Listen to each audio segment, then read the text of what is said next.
What is up, guys? Finally, another Black Burger video. Yes, it's me, Black Burger, and I'm back on YouTube. Well, I've been playing the game, fairly often. I've been trying to soup up my team as best as I can. I added a bunch of new additions, and as you can see, I fumbled on the first play. Luckily, I got the challenge overturned, and it was a good positive for me. Well, it wasn't really a positive. Next time, I should probably bench Devin Hester, but he's Devin Hester, and he's the greatest kick returner of all time, so I'm going to start him. I got a bunch of new additions to my team and a bunch of new content that's been released since last time I played. As you can see, I have that interception guy, Mr. Lawrence Timmons, fantasy football Lawrence Timmons, who's a great card. So I'm going to speak a little bit about the playoff cards, and I'm going to rant a little bit, so be ready to take a little abuse, I guess. So they released a bunch of new cards. I think it was 10 for the wildcard weekend. It was 2 of each player that were getting released, and I don't think that these cards are, fair, to say the least. You got Terrell Suggs with a 92 speed. When the fuck does Terrell Suggs run a 92 speed? But Ghost Ray Lewis gets an 89 speed? The real problem with this game so far is that there's way too much speed on this team, on anybody's team. Shannon Sharpe runs a 98 speed. When did he run faster than Mike Wallace, Devin Hester, and Chris Johnson back in Madden 11 or something like that when he had a 98 speed? Shannon Sharpe was fast. He wasn't that fast. That's my number 3 Notre Dame Montana that I paid $150,000 for, who's a very good card and throws the best deep balls. You can see to Mr. 98 speed Shannon Sharpe, 2-star right there. Now I've had that card for a while now. He's one of the most reliable, cards to get in this game. Luckily, the stock market crashed, not the stock market, the auction market crashed. So there's a lot of good cards, and Dick Lane is still one of the best corners in the NFL. It's fucking ridiculous. This guy's broken too, in terms of pressing, in terms of overall coverage.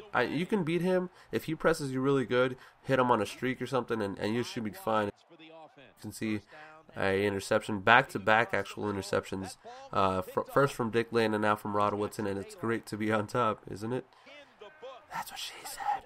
But I'm up 24-3. I got a stupid penalty by Ryan Kerrigan for hitting the quarterback, I guess, if you want to call him that.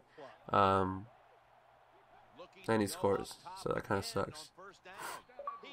Check out this play, though. Check this out. This is funny. So, Shannon Sharpe runs a streak real quick. Dick Lane, obviously he's going to intercept him. But he lays down, and he's on the floor, and my guy's missing, and he's just, kicking it there, having fun, saying hi, busting a Manny Pacquiao, just laying down, falling asleep. So, it's pretty cool. I love little things like that make Madden, entertaining, or that much more entertaining. Now, Dick Lane comes up with a big play right there, and Reggie White, the best corner in the NFL, even though he's not a corner. Actually, the best corner is Derrick Brooks, because he has 98 press and 98 zone coverage and 95 man coverage. So it's pretty interesting how they're going to have a linebacker have better coverage stats than some of the premier corners in the NFL, such as Champ Bailey and stuff. That's another thing that I was going to get at. They created this playoff Adrian Peterson, which I understand they finally gave Adrian Peterson a card worthy of Adrian Peterson. The only problem is he has 98 carrying. I don't think Adrian Peterson would rate himself a 98 in carrying. I don't think he himself would do it. It makes no sense, but it is what it is, and a lot of players, a lot of people that are fortunate enough to get their hands on that card, my voice cracks so bad. A lot of players that are fortunate enough to get their hands on that card are going to use them and be in love with that Adrian Peterson, even though it's not true to the Adrian Peterson way. You know what I'm saying? I personally really like this Barry Sanders. They finally gave Barry a card worthy of the Barry Sanders name. And, I haven't seen him fumble. I've heard a lot of people say that he fumbles a lot. I haven't he hasn't fumbled on me once, so it's pretty interesting. Now this play, I thought it was an immediate interception, and Jerry Rice tried making a good play, and it didn't really work, so that's kind of cool. But it's not really cool. But yes, I have been keeping up with all the new content that's been released, and I follow the Madden developers at their Twitter. You guys should follow me, as I am going to say like always. But I have been following them on their Twitter, and they've been posting a lot of new content. And some of the content they've posted up hasn't even got a Twitter announcement. I forgot what it was, but last week they released something, and they didn't announce it on Twitter. So I can't believe he's actually coming back. This guy's actually going to come back. It's 24-17. I was up 24-3, I think, coming into the second half or something like that. And now, you know, I'm trying to win the game. Obviously, I'm not going to give up that easy, but I made a fucking stupid mistake right there and stopped at the 1 yard line. Just enough so the guy can tackle me into the end zone, and he tackled me and injured me. So my Shannon Sharpe is done for the game. He doesn't come back ever. I think I have to like use a couple of the injury contracts on him or whatever you have to do to get a player not injured. But Maui is actually mounting a pretty good comeback with Dan Marino. And I don't know if, you know, he was one of the most clutch quarterbacks in the NFL, but he's coming back, and it's going to be a good one. And speaking of Dan Marino, those stats on him are fucking awesome. 100 throw power, 100 throw deep accuracy, 99 everywhere else. The only problem with him is he's a pure pocket passer.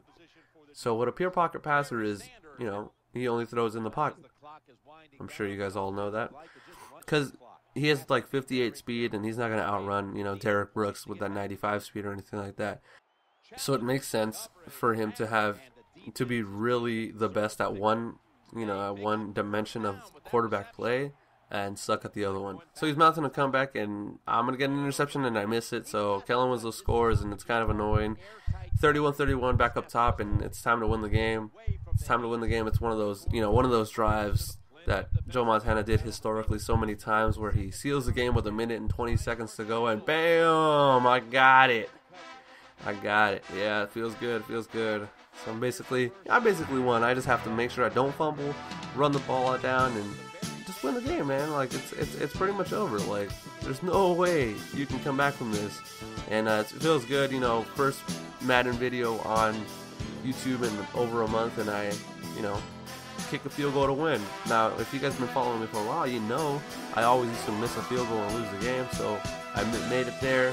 My defense is going to come up big, and I know I'm going to win this game. It's going to be the greatest thing ever, and you guys feel free to give it a thumbs up.